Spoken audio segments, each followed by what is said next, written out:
Yan mga lods, nakabili na tayo ng ECU ng PCX 150. Ito, bagong bili, second hand lang. Kasama to module. Ayan yung pinagpalitan natin.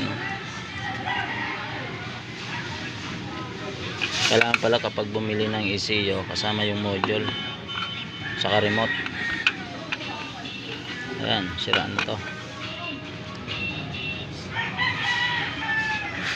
Ito na ngayon ang bago nating ECU.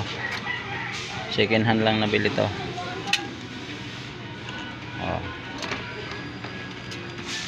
Kulay itim. Pininturahan lang yata to.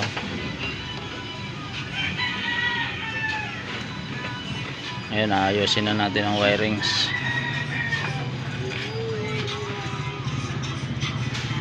Tingnan natin kung aandar.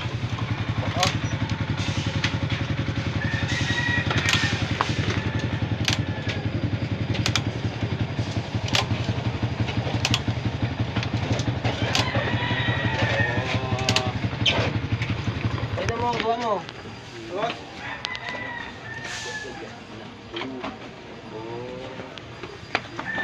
Sapak mo.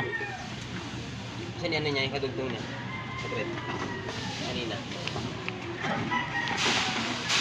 Okay, pre, diba? Yan. Buhay mo.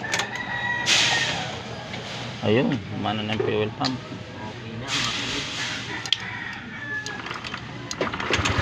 Ayun, andar na.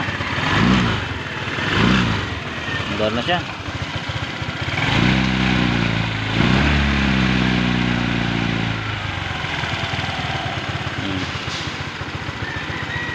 Andar na sila mga load.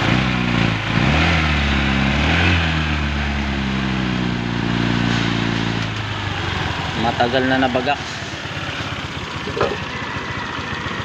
Sa wakas nakabili ng ECU.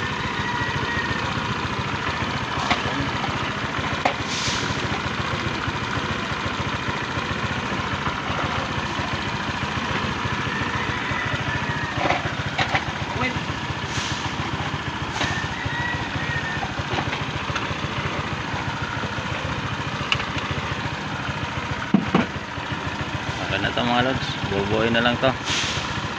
Kaya kapag bibili kayo ng ECU ng PCX, pag bumili kayo ng ECU kasama yung module ito. Hindi pa pwedeng ECU lang. Okay.